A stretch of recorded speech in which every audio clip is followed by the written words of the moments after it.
Un texto que viene a confrontar la vida del pueblo de Israel, un texto fuerte. Dice así: vuestras palabras contra mí, dice, han sido violentas. O sea, no son palabras suavecitas, son palabras fuertes, en donde Dios está confrontando al pueblo de Israel. Dice Jehová: y dijiste, ¿en qué hemos hablado? ¿Qué hemos hablado contra ti? Habéis dicho, por demás es servir a Dios. ¿Qué aprovecha que guardemos su ley y que andemos afligidos en presencia de Jehová de los ejércitos? Decimos pues ahora: bienaventurados son los soberbios y los que hacen impiedad. No solo son prosperados, sino que tentaron a Dios y escaparon. El pensamiento del pueblo de Israel al paso del tiempo. El libro del profeta Malaquías es el último libro del Antiguo Testamento, escrito aproximadamente 430 años antes de Jesucristo. Cuando el profeta Malaquías escribe este libro, bueno, el pueblo de Israel ya había regresado de la cautividad. Habían estado en la cautividad en Babilonia y ya se había reconstruido otra vez el templo de Jerusalén. Los muros de la ciudad otra vez habían sido construidos. Y ese momento de mucho avivamiento, ese momento de mucha búsqueda de Dios, pareciera ser que había pasado para el pueblo de Israel. Y llega un momento en que la vida espiritual del pueblo de Israel se vuelve apática, se vuelve indiferente. Pareciera ser que lo que están haciendo ahora lo están haciendo solamente por pura costumbre. Es por eso que Dios, a través de algunas preguntas, pero también respuestas, viene a confrontar al pueblo de Israel. Esas palabras que Dios hace no son palabras blandas, no son palabras suavecitas, son palabras fuertes. En muchas ocasiones Dios confrontó a muchas personas. Así como cuando Dios, a través del profeta Natán, viene y confronta al rey David. La palabra confrontar prácticamente es un desafío. Es algo que viene a mover a la persona para decirle qué está pasando. Y cuando leemos nosotros todo el libro del profeta Malaquías, nos encontramos con estas preguntas. Y quisiera tratar de eso en esta noche. Por eso el título de la enseñanza: preguntas que confrontan, porque son preguntas de parte de Dios para el pueblo de Israel. La primera pregunta, miren, la encontramos en el capítulo 1, en el versículo 1, dice así: profecía de la palabra de Jehová contra Israel por medio de Malaquías. Yo os he amado, dice Jehová, y dijisteis. ¿Qué es lo que pregunta el pueblo de Israel? ¿En qué nos amaste? ¿No era Esaú hermano de Jacob, dice Jehová? Y amé a Jacob y a Esaú aborrecí, y convertí sus montes en desolación y abandoné su heredad para los chacales del desierto. La primera pregunta que el Señor hace para el pueblo de Israel, pero que en cierta manera también aplica para nuestras vidas, para los que estamos aquí, para los que pueden vernos, es la manera en cómo le estamos amando a Dios. El pueblo de Israel le responde a Dios y le dice: tú nos preguntas, pero tú no nos has amado. El pueblo de Israel está confrontando la forma en que Dios ama a su pueblo. El pueblo de Israel no la está pasando nada bien. Hay un alejamiento espiritual y en muchas ocasiones, hermanos, ese alejamiento espiritual trae consecuencias. Consecuencias en nuestra vida, consecuencias en la familia, consecuencias en nuestra vida espiritual, consecuencias en nuestra vida material. La palabra de Dios dice que la paga del pecado es ¿qué? Es muerte, pero la dádiva de Dios es vida eterna en Cristo Jesús. Gloria a Dios.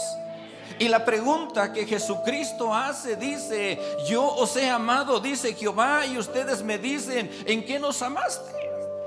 Es como decirle o cuestionarle a Dios: Señor, ¿a poco tú me amas? El Señor nos ama, ¿sí o no? Y el Señor le dice: a Jacob amé y a Esaú aborrecí. Pero esta expresión aborrecer a Esaú no quiere decir que Dios aborrece a alguien, no, por el contrario. Esaú era también de la descendencia de Abraham y conforme a la palabra también era una persona bendita, una persona bendecida por Dios. Lo que el texto, lo que la palabra quiere decir es que Dios decidió escoger ¿a quién? A Jacob, y decidió no escoger a Esaú. Y en muchas ocasiones la pregunta sería: ¿por qué Dios amó a Jacob? Si cuando miramos la historia de Jacob nos damos cuenta que la manera en cómo usurpó el lugar de su hermano no fue el correcto, ¿sí o no? ¿Qué fue lo que hizo Jacob? La historia está en Génesis capítulo 25, del verso 19 en adelante. Si lo quiere leer y en casita lo puede hacer mejor. Dice en la palabra que su hermano Esaú venía regresando del campo, ha ido a cazar y se encuentra con Jacob y está haciendo un guiso. Y le dice: dame de ese guisado. Jacob era una persona astuta en cierta manera. Si quiere ponerle este otro título, era una persona mañosa. Porque le dice: sí te doy de mi guiso, pero ¿qué me das a cambio? Y le dice: véndeme tu primogenitura. Estaba engañando a su hermano, y en la palabra dice que era pecado engañar al hermano. Estaba cometiendo pecado. Y no solamente engaña a su hermano, le quita la primogenitura por un plato de lentejas. Más adelante dice en la palabra que cuando su padre ya no veía, cuando sabía que su padre iba a morir, ¿sabe qué hizo? Engañó a su padre. Con la ayuda de su madre se presentan, engaña a su padre y recibe la bendición. ¿Tenía algún mérito Jacob para que Dios lo amara? Déjeme decirle que no tenía ninguno. Y en muchas ocasiones de la misma manera podemos presentarnos delante de Dios. ¿Qué hemos hecho nosotros para que Dios nos ame? El profeta Isaías escribe y él dice que nuestra justicia o nuestras mejores obras aquí en la tierra, y no estoy hablando, y la palabra no dice que no hagas obras, no hagas cosas buenas, sí, pero dice que nuestras mejores justicias son como trapos de inmundicia delante de Él. No podemos cuestionar el amor de Dios. ¿Sabe por qué escogió a Jacob? Por pura gracia, por pura misericordia. ¿Sabe por qué lo escogió a usted? ¿Por qué me escogió a mí? Por pura gracia, por pura misericordia. Cuando estudiábamos el libro de Malaquías y esas palabras que confrontaban al pueblo de Israel también llegan a nuestra vida, porque la palabra viene y confronta al sacerdocio, confronta a la gente que cree y confronta a la gente que no cree. ¿Y sabe qué? Le decía una vez más: bendito Dios, gracias, porque no hemos hecho nada para merecer tu favor. No hemos hecho nada para que pongas tu mirada sobre nosotros. No depende de lo que nosotros podamos hacer, depende de lo que Jesucristo ya hizo en la cruz del Calvario. Gloria a Dios. Ahí en el libro de Romanos capítulo 9, miren los que traen aquí sus Biblias, versículo 13 dice así: como está escrito, dice. Es un texto paralelo al que leíamos. A Jacob amé, mas a Esaú aborrecí. Pero aquí nos da la respuesta por qué Jesús actúa de esa manera. Él es soberano, Él es Señor. Él no nos avisa cómo quiere actuar. ¿Qué pues diremos? Dice que hay injusticia en Dios. Alguien pensaría y diría: no, es que Dios es un Dios injusto, porque alguien ama y alguien no lo ama, a Dios, o alguien escoge y alguien no escoge. No, Dios no es injusto, Dios es justo, hermanos. Dice así: en ninguna manera. Pues a Moisés dice: tendré misericordia del que yo tenga misericordia, y me compadeceré del que yo me compadezca. Así que no depende del que quiere ni del que corre, sino de Dios, que tiene, ¿qué, hermanos? Misericordia. ¿Por qué escogió a Jacob? Por pura misericordia, no porque fuera bueno, no porque no habían alguien más mejor que Jacob, no, fue por la pura misericordia de Dios. Cuando nosotros entendemos eso en nuestra vida, le decimos: Señor, te damos gracias porque es por tu misericordia. No es por lo que nosotros vayamos a hacer, es por lo que Dios ya hizo por nosotros. Por eso la pregunta: ¿cómo le amamos? Y esa pregunta que trae para el pueblo de Israel debe ser una pregunta que constantemente debe estar en nuestra vida. ¿Cómo estamos amando a quién? A Dios. Porque si no amamos a Dios, no vamos a hacer lo que sigue. La siguiente pregunta, miren, en el capítulo 1, versículo 6, dice así, de la siguiente manera: el hijo honra al padre y el siervo a su señor. Si pues yo soy padre, dice, ¿dónde está mi honra? Y si soy Señor, ¿dónde está mi temor? Dice Jehová de los ejércitos a vosotros, oh sacerdotes, que menospreciáis mi nombre. Y decir: ¿en qué hemos menospreciado tu nombre? En que ofrecéis sobre mi altar pan inmundo. Y dijisteis: ¿en qué te hemos deshonrado? En que pensáis que la mesa de Jehová es despreciable. Y cuando ofrecéis el animal ciego para el sacrificio, ¿no es malo? Asimismo, cuando ofrecéis el cojo o el enfermo, ¿no es malo? Preséntalo pues a tu príncipe. ¿Acaso se agradará de ti o le serás acepto? Dice Jehová de los ejércitos. La siguiente pregunta que Dios le hace al pueblo de Israel es cómo el pueblo le estaba honrando. Si no amamos a Dios con todo nuestro corazón, difícilmente vamos a honrar el nombre de Dios. La palabra honra, hermanos, quiere decir gloria. Viene de una expresión hebrea que es kabod, que significa gloria. Por eso en los tiempos de Elí, cuando el tabernáculo fue llevado por los filisteos, dice que el nieto de Elí le pusieron Icabod, que quiere decir sin gloria. Se quedaron sin la gloria de Dios.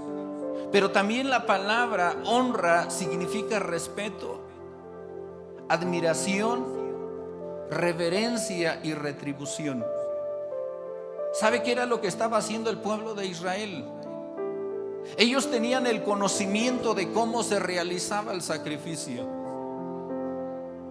Por muchos años, por muchos siglos, ellos habían tenido ese sistema de adoración a Dios a través de los sacrificios, a través de los cuales ellos buscaban, ¿qué? El favor de Dios. A través de ese sacrificio Dios perdonaba el pecado del pueblo. A través de ese sacrificio Dios volvía a traer esa bendición para el pueblo de Israel. Mas sin embargo, dice en la palabra que ahora estaban ofreciendo el sacrificio de una manera indigna. Si leemos el libro de Levítico, dice que el animal que se presentaba para el sacrificio debería ser ¿cómo? Perfecto. ¿Y qué estaba trayendo el pueblo de Israel? Estaba trayendo lo que no servía.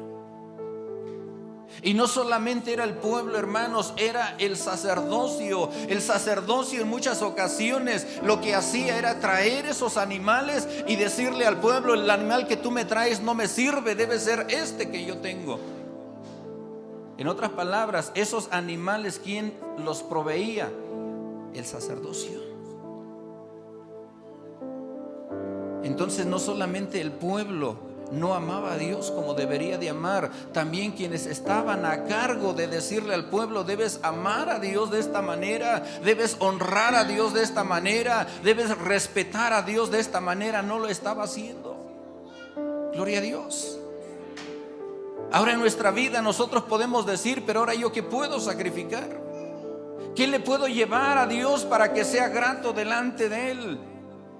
Ahí en el libro de Romanos capítulo 12, versículo 1 en adelante dice: así que os ruego, hermanos, por las misericordias de Dios, que presentéis. ¿Qué tenemos que presentar? Dice: nuestros cuerpos como en un sacrificio vivo, santo y agradable a Dios, que es nuestro culto racional. Gloria a Dios. ¿Cómo nos presentamos delante de Dios? La última palabra que decía respecto al significado de gloria llamaba mi atención, porque quiere decir retribución. ¿Cómo le retribuimos? Retribuir es volver a regresar. ¿Cómo regresamos el favor que recibimos de Dios? Si pudiéramos utilizar esta expresión, ¿cómo le estamos pagando a Dios los favores que hemos recibido de parte de Él? ¿Con un servicio a medias? ¿Con una búsqueda también incompleta? ¿Con una adoración a la y se va?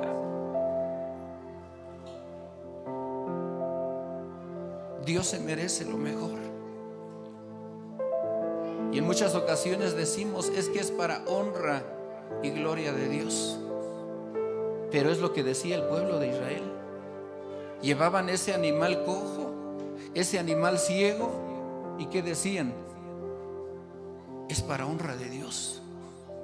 Y la palabra de Dios dice que el Señor no recibe ese tipo de sacrificios. Y Dios confronta al pueblo y le dice: a ver, preséntaselo a tu príncipe. Imagínese que llegara aquí un presidente municipal y quieras darle un presente. ¿Qué buscarías en ese presente? ¿Que fuera qué? Que fuera lo mejor. Pues aquí no hay ningún presidente. Aquí está el que es Rey de Reyes y Señor de señores. Aquí está, gloria a Dios,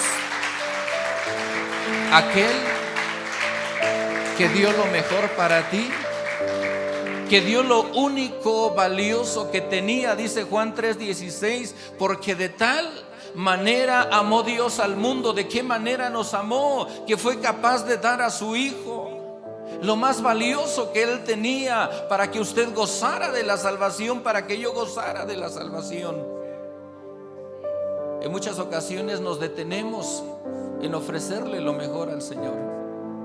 Quienes pasan a cantar se esfuerzan, se esmeran y están checando cada detalle de su alabanza, ¿sí o no, hermanos? Porque no se lo van a cantar a cualquiera. Leemos Apocalipsis, dice que los ángeles, los arcángeles, los serafines están día y noche alabando a Dios, exaltando su nombre: santo, santo, santo. Y yo digo: Señor, para que tú me escuches tengo que hacer algo bueno. ¿Y qué hacemos? Le damos también a Dios lo mejor. El pueblo de Israel había dejado de amar a Dios con todo su corazón, y la consecuencia es que el sacrificio que estaba haciendo no honraba a Dios, por el contrario, deshonraba el nombre de Dios. Pero todavía el pueblo de Israel, ¿qué le pregunta? ¿En qué te hemos deshonrado? ¿En cuántas ocasiones decimos: pero en qué le hemos fallado a Dios? Al igual que Jacob, no merecíamos la oportunidad, pero el Señor nos la dio. En el capítulo 2, versículo 13 hay otra pregunta. Gloria a Dios. Hay más preguntas, pero vamos a tocar solamente algunas. Dice así en el verso 13: y esta otra vez haréis cubrir el altar de Jehová de lágrimas, de llanto y de clamor. Así que no miraré más la ofrenda para aceptarla con gusto de vuestra mano. Mas diréis: ¿por qué? Porque Jehová ha atestiguado entre ti y la mujer de tu juventud, contra la cual has sido desleal, siendo ella tu compañera y la mujer de tu pacto.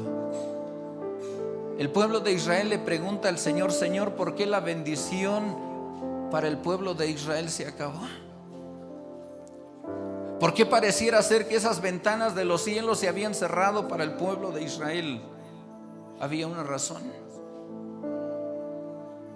porque el pueblo de Israel había dejado de ser ¿qué?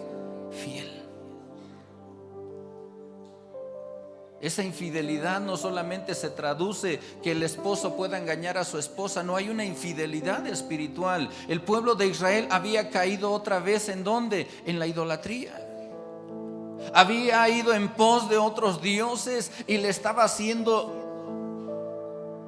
infiel. ¿A quién? A Dios. Y si hay una persona que es fiel, ¿sabe quién es? Nuestro Señor Jesucristo. Dice en la palabra que aunque aún nosotros seamos infieles, Dios permanece ¿qué? Fiel. Había dejado de amar a Dios como debería de hacerlo. La consecuencia, estaba deshonrando el nombre de Dios a través de sacrificios que no eran correctos, que no eran válidos por la manera en cómo lo estaban haciendo. Pero ¿sabe qué? Ahora otra consecuencia que estaba llegando es que el pueblo se estaba convirtiendo en un pueblo infiel. Y de manera directa se va con los matrimonios y le dice: ustedes se preguntan con lágrimas y con llanto, ¿por qué la bendición se ha cerrado para el pueblo de Israel? ¿Por qué no voy a mirar la ofrenda? ¿Por qué no la voy a aceptar? Y le dice: porque ustedes han sido ¿qué? Infieles. La infidelidad se convirtió en una costumbre para el pueblo de Israel. La mayoría de los pueblos vecinos, los pueblos paganos, era una práctica muy normal. Mas sin embargo, Dios había establecido un orden para el matrimonio dentro del pueblo de Israel. Y ese orden y ese sello que había puesto era hasta que la muerte los separe. Pero ¿saben qué estaba haciendo? La mayoría de los hombres tomaban otras mujeres de otros pueblos, más jóvenes, más jovencitas, y despreciaban a sus esposas. Y alguien pensaría que eso era correcto. ¿Y qué cree? Si algo Dios no acepta es la infidelidad. Pero aún en la infidelidad matrimonial o la infidelidad llega cuando nos hemos olvidado de los primeros principios. Gloria a Dios. Maridos, amad a vuestras mujeres como ¿quién? Como Cristo amó a la iglesia y se entregó a sí mismo por ella, dice en la palabra. Si no amamos a Dios, el que no ama a Dios no conoce a Dios, porque Dios es amor. La fuente de ese amor que fluye en toda relación matrimonial está en la persona de Jesucristo. Pero si nos hemos desentendido de Jesucristo, si constantemente no vamos a esa fuente, vamos a ser ¿qué? Presa fácil de la infidelidad. En muchas ocasiones dentro de las relaciones matrimoniales, es cierto, hay conflictos, hay problemas, pero ¿sabe qué? La palabra de Dios dice que el amor cubrirá multitud de faltas. Pero ¿saben dónde encontramos el amor? No lo encontramos ahí en la calle, no lo encontramos en el consejo de alguien, lo encontramos en la presencia de nuestro Señor Jesucristo. Pero el pueblo de Israel, hermanos, gloria a Dios, alabamos el nombre de Dios. El pueblo de Israel había perdido el rumbo. Lo que parecía ser algo pues no muy grande, es que pues amamos a Dios, pero ahí está la fuente, ahí está el asunto. Si no amas a Dios, tampoco vas a amar al que está a tu lado. La palabra dice: un mandamiento nuevo les doy, que se amen los unos a los otros. Amarás a tu prójimo como a ti mismo. Y le dicen: ¿y quién es mi prójimo? Pues el prójimo es la persona que está más cerca de quién, de ti. Y para todos aquellos que somos casados, la persona que está más cerca de nosotros es nuestra esposa. Si queremos que esa bendición de Dios siga fluyendo sobre nuestras vidas, ama a tu esposa, ama a tu esposo. No consideres el divorcio como una salida que pueda solucionar tu problema. ¿Sabe que el divorcio no soluciona? Empeora. La única alternativa es otra vez acudir delante de ¿quién? Delante de Dios. La siguiente pregunta está en el capítulo 3. Gloria a Dios, versículo 6 dice así: porque yo Jehová no cambio. Por esto, hijos de Jacob, dice, no habéis sido consumidos. Desde los días de vuestros padres os habéis apartado de mis leyes y no las guardasteis. Volveos a mí y yo me volveré a vosotros, ha dicho Jehová de los ejércitos. Mas dijisteis: ¿en qué hemos de volvernos? ¿Robará el hombre a Dios? Pues vosotros me habéis robado y dijisteis: ¿en qué te hemos robado? En vuestros diezmos y ofrendas. Malditos sois con maldición, porque vosotros, la nación toda, me habéis robado. Traed todos los diezmos al alfolí y hay alimento en mi casa, y probadme ahora en esto, dice Jehová de los ejércitos, si no os abriré las ventanas de los cielos y derramaré sobre vosotros bendición hasta que sobreabunde. Reprenderé también por vosotros ¿a quién? Al devorador, y no os destruirá el fruto de la tierra, ni vuestra vida en el campo será estéril, dice Jehová de los ejércitos. Y todas las naciones os dirán: bienaventurados, porque seréis tierra deseable, dice Jehová de los ejércitos. Gloria a Dios. ¿Sabía que el sacerdocio pertenecía a la tribu de Leví? Y cuando ellos llegan a la tierra prometida, a cada uno de los hijos de Jacob les dieron la heredad que le correspondía. Mas sin embargo, a la tribu de Leví, la tribu que estaba a cargo del tabernáculo, la tribu que estaba a cargo de la adoración, la tribu que estaba a cargo de los sacrificios, el Señor no les dio una heredad. ¿Sabe por qué? Porque ellos iban a depender de las ofrendas y de los diezmos del pueblo en general. Una razón porque ellos necesitaban depender de Dios, pero también dependían del pueblo. Mas sin embargo, cuando llegamos a este tiempo, los sacerdotes, los levitas, los cantores, los aguadores, los leñeros, ¿sabe qué? Dejaban su trabajo dentro del tabernáculo y se empleaban en algún oficio. ¿Sabe por qué? Porque el pueblo había dejado de diezmar y había dejado de ofrendar. Mucha gente está en contra de este principio bíblico, y quizás es respetable la postura que ellos puedan tener. La palabra de Dios dice: traed los diezmos ¿a dónde? Al alfolí. ¿Sabe qué era el alfolí, hermanos? El alfolí era una bodega, o era el granero en donde el pueblo de Israel traía el diezmo. Sí, es cierto, lo traía en especie, es decir, en semilla, lo traía en productos. Pero de esa manera los sacerdotes, los levitas, se mantenían de la provisión que traía el pueblo. Al paso del tiempo, quizás ya no traemos semillas, ya no traemos especies, lo traemos en efectivo, pero seguimos trayendo ¿qué? Nuestro diezmo. No porque un pastor lo diga, sino porque el Señor así lo pide. Y si nosotros miramos ese diezmo como lo dice en la palabra: pruébame ahora en esto, dice, porque entonces se abren las ventanas de los cielos y Dios derrama bendición hasta que sobre y hasta que abunde. Gloria a Dios. Lo siguiente, la palabra dice: y reprenderé por vosotros ¿a quién? Al devorador. Serán tierra deseable y les llamarán ¿cómo?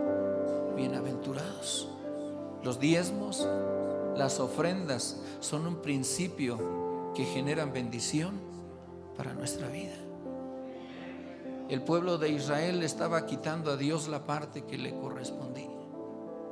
Es cierto, Dios no venía y se comía la semilla, no, pero había gente trabajando y hacía uso de lo que se traía. Y la palabra en el Nuevo Testamento dice que el obrero es digno ¿de qué? de su salario. No se detenga en honrar a Dios con lo que Dios le da. No se detenga en honrar, porque la palabra de Dios dice: honra a Jehová con tus bienes y serán llenos tus graneros y tus lagares rebosarán de mosto. No se detenga en darle a Dios lo que a Dios le corresponde. El pueblo de Israel se preguntaba por qué le iba mal. Número 1, no amaban a Dios como deberían amar. Número 2, no estaban honrando a Dios como deberían de honrarle. Número 3, no había fidelidad en ellos. Número 4, estaban siendo deshonestos en lo que a Dios le corresponde. Porque a final de cuentas el salmista decía: de lo recibido de tu mano, Señor, eso mismo te damos. No le estamos dando nada que sea nuestro. El profeta dice: mío el oro, mío la plata, dice Jehová de los ejércitos. ¿Sabe qué hace el Señor? Nos lo presta para que usted administre, y en esa administración pueda decir: Señor, esto es tuyo y esto es para mí. Y vean que Dios es bueno, porque solamente le damos una parte de todo lo que llega en nuestras manos. Capítulo 3, versículo 13, hay otra pregunta, dice así: vuestras palabras contra mí, dice, han sido violentas, dice Jehová, y dijisteis: ¿en qué hemos hablado contra ti? Habéis dicho: por demás es servir a Dios, ¿qué aprovecha que guardemos su ley y que andemos afligidos en presencia de Jehová de los ejércitos? Decimos pues ahora: bienaventurados son los soberbios y los que hacen impiedad, no solo son prosperados, sino que tentaron a Dios y escaparon. ¿Se da cuenta de la pregunta que el pueblo de Israel le hace a Dios?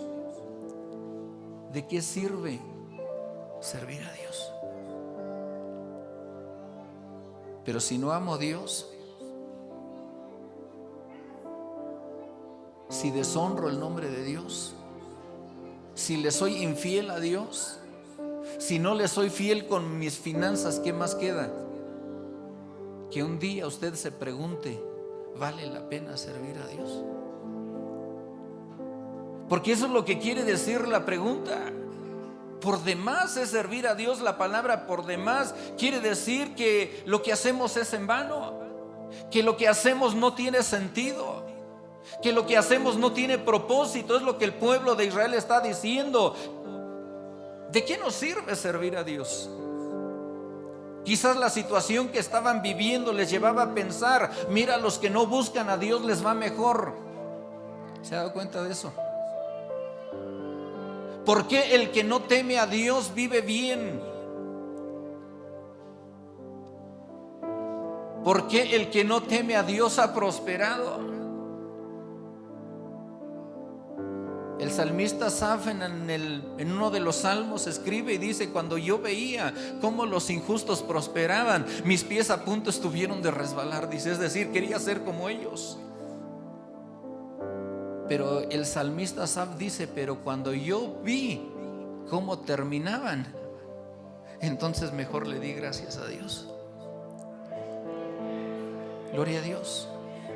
¿Vale la pena servir a Dios? Vale la pena servir a Dios, pero tengo que empezar por el principio. ¿Cómo estoy amando a Dios? Porque de eso va a depender lo que pase con mi vida, lo que pase con mi familia, lo que pase con mi iglesia. Va a depender de cómo estamos amando a Dios. El pueblo de Israel empieza cuestionando y dice: pues, ¿en dónde el Señor nos ama? ¿O por qué yo no veo el amor de Dios? Y el Señor le dice: ¿sabes qué? Te amo no por lo que tú hagas, te amo por lo que yo soy. Y lo hago por pura ¿qué? Por pura misericordia. Gloria a Dios. En muchas ocasiones, hermanos, llegamos a pensar que dentro de nuestro servicio le hacemos un favor a Dios. ¿Pero qué creen? El favor no los hace Dios, porque te consideró, porque puso su mirada sobre ti. La pregunta: ¿había alguien más que lo podía hacer? Sí, Había alguien mejor.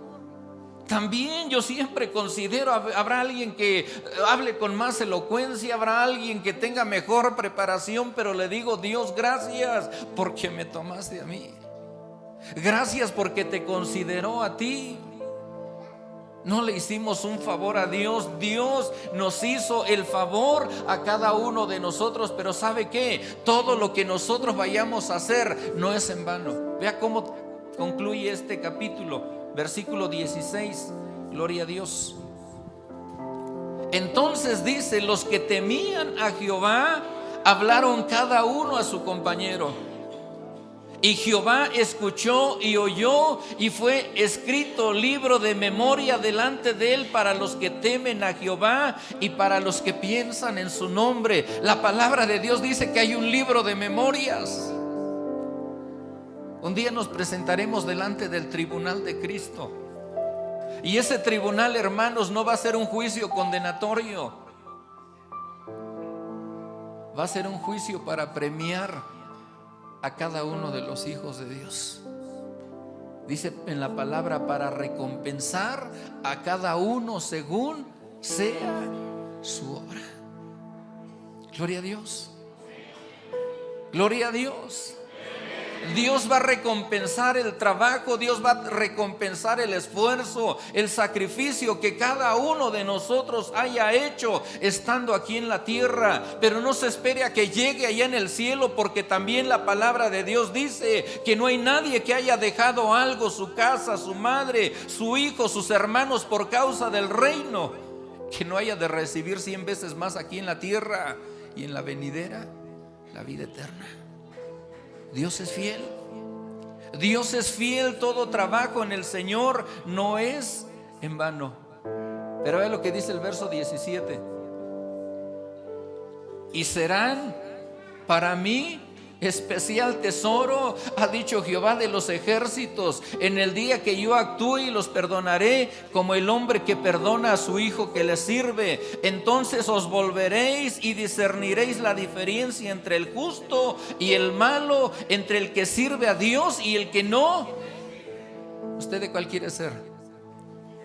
¿El malo o el justo? El justo. ¿El que sirve o el que no sirve? Y esta expresión que el profeta Malaquías dice: y serán para mí especial tesoro. Quizás mirando todo lo que te pueda dar en lo material, en lo económico, yo no cambiaría nada de eso por esa parte. Que Dios te considere, o que Dios me considere su especial tesoro. ¿Sabía que los reyes de la antigüedad, cuando ellos salían, llevaban algunas de sus pertenencias, sus alhajas? Llevaban oro, llevaban plata, y por lo regular lo llevaban en un cofre. Y ese cofre estaba bien guardado, bien custodiado. Pero lo que ellos consideraban de mucho valor, ¿saben dónde lo llevaban?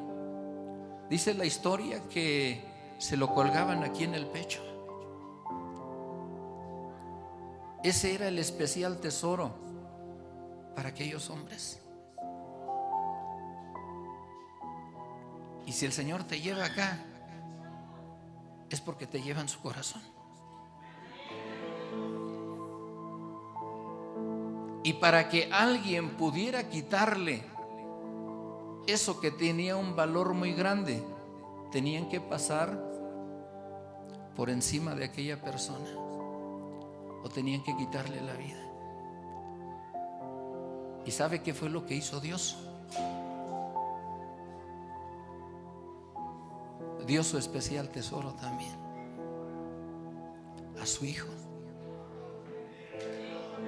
y le tuvo que costar la vida para que usted y yo gozáramos del amor de Dios, de la bendición de Dios. Estas palabras vinieron a confrontar al pueblo de Israel, y tras esta palabra que confronta, el Señor les anuncia que el sol de justicia estaba por nacer, y era nuestro Señor Jesucristo. Pero estas palabras también a nosotros nos confrontan, porque vienen a preguntarnos cómo amas a Dios, cómo honras a Dios, qué tan fiel eres a Dios, qué tan fiel eres en tus finanzas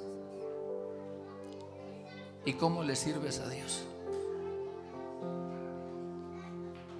Y estas palabras deben motivarnos a decir: sí, Señor, yo te quiero amar como tú mereces ser amado.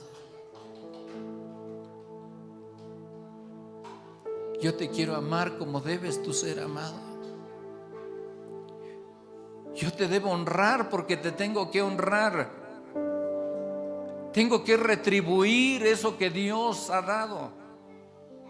Retribuir es devolverle algo de lo mucho que Él nos ha dado, a través de nuestra vida, a través de nuestro tiempo, hermanos, a través de nuestras finanzas, a través de nuestro servicio. Y cuando lo hacemos, el Señor voltea y dice: por eso eres mi especial, ¿qué? Porque lo que encuentra en ti y lo que encuentra aquí, Dios no lo encuentra en el cielo. Porque tu servicio, porque tu adoración es diferente a la adoración que está allá en el cielo. Por eso nos volvemos en ese especial tesoro. ¿Por qué no te pones de pie en esta noche? Y estas preguntas que confrontaron al pueblo de Israel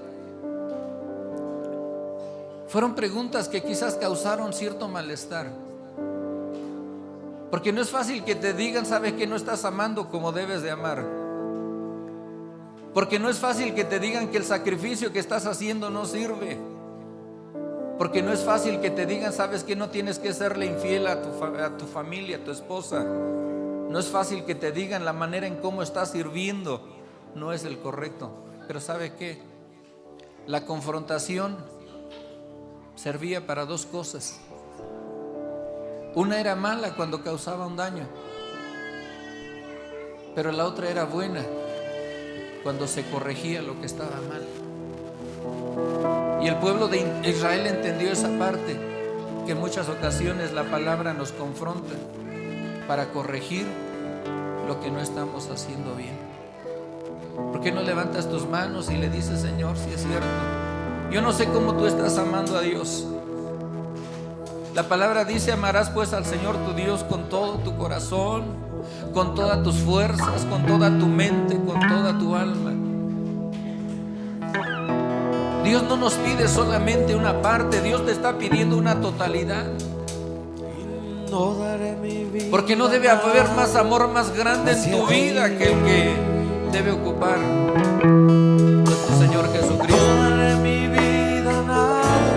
A la iglesia de Éfeso la palabra le dice: tengo una cosa contra ti. Ellos habían perdido su primer amor, pero usted y yo estamos en el tiempo, porque la palabra viene y nos enseña cómo tenemos que amar, cómo tenemos que honrar, cómo tenemos que ser fieles, cómo tenemos que servir, papá Dios. Te damos gracias en esta noche, Señor, por tu presencia. Te damos gracias, Padre, porque a pesar, bendito Jesucristo, quizás de nuestro alejamiento, quizás, Padre, de esa vida apática, Señor, tú nos sigues considerando, bendito Jesucristo. A pesar, bendito Jesucristo, de nuestras muchas faltas, bendito Dios, tu palabra dice que nos amas, Jesús. A pesar, bendito Dios, de todo, amaste a Jacob. A pesar de todo, sigues amándonos, Padre. Pero demandas de nosotros un amor puro, Señor. Un amor sincero, Padre. Un amor, Padre, que brote, Señor, de cada corazón, bendito Dios. Estás, Padre Santo, demandando esa honra, la manera en cómo te servimos, Señor, la manera, Padre, en cómo, Señor, te veneramos, te respetamos, la manera en cómo retribuimos, Señor, todas las cosas, Padre, que has derramado sobre nuestras vidas, Padre. Entendemos, Padre, que mereces lo mejor, Señor, lo mejor de nuestra vida, Padre, lo mejor de nuestro tiempo, Señor, lo mejor de toda la bendición, Padre, que traes a nuestras vidas, Padre. Mereces un servicio, Padre, no a medias. Mereces un servicio, Padre, en tiempo, en forma, Señor, entendiendo que nos has considerado, entendiendo, Padre, que tú eres Dios quien ha puesto su mirada en nuestras vidas, Padre. Pero también te damos gracias, Padre, porque entendemos que delante de ti, Señor, somos tu especial tesoro. Entendemos, Padre, que delante de ti, Padre, somos especiales, Dios, no por lo que vayamos a hacer o lo que hemos hecho. Tu sangre, Señor, tu sacrificio, Padre, nos ha hecho especiales delante de ti, bendito Dios. Yo te doy gracias en esta noche, Padre, por cada uno de tus hijos, cada una de tus hijas, Padre. Bendícelos, Dios, sigue derramando de tu gracia, Señor, de tu amor, de tu bendición, Padre, sobre cada uno de ellos, bendito Dios, en los que están en este lugar, Señor, así como aquellos, Padre, que siguen esta transmisión, Señor, bendícelos, Dios. Que tu gracia, que tu amor, tu bendición, Padre, y tu misericordia sea sobre cada uno de ellos, bendito Dios. Que pueda seguir levantando vidas, Padre. Que pueda seguir restaurando vidas y corazones. Que puedas darle fuerzas, Padre, al que no tiene fuerza. Que puedas traer sanidad a aquel que está enfermo. Que puedas restaurar esa vida, Señor, esa familia que lo necesita, bendito Dios. Es tu palabra, Señor, y tu palabra es fiel, bendito Dios. Te damos gracias, bendito Dios. Te damos gracias, bendito Jesús. Honramos tu nombre, Señor, a través de tu palabra, bendito Jesús. Gracias, bendito Dios. Gracias, bendito Jesús.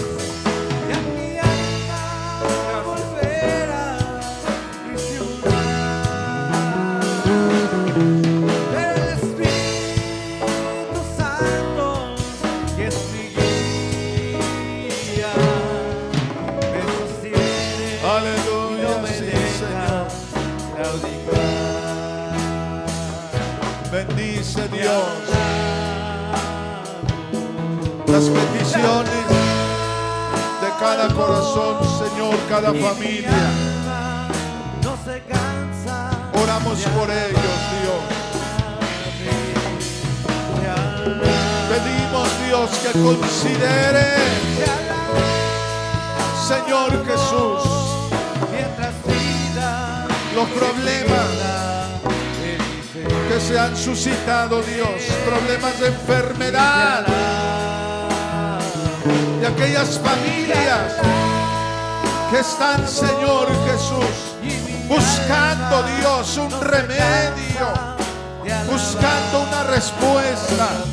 En tu nombre oramos por ellos. En tu nombre, Dios. Señor Jesús, declaramos sanidad, Señor, en sus vidas. Sanidad, Señor Jesús, en sus vidas. Sanidad, Señor Jesús. Bendice, Dios, al necesitado. Bendice, Señor Jesús. Dios amado. a las personas, Dios, que están, Señor, en busca, Señor Jesús, de un remedio. Dios, creemos. Aleluya. Aleluya.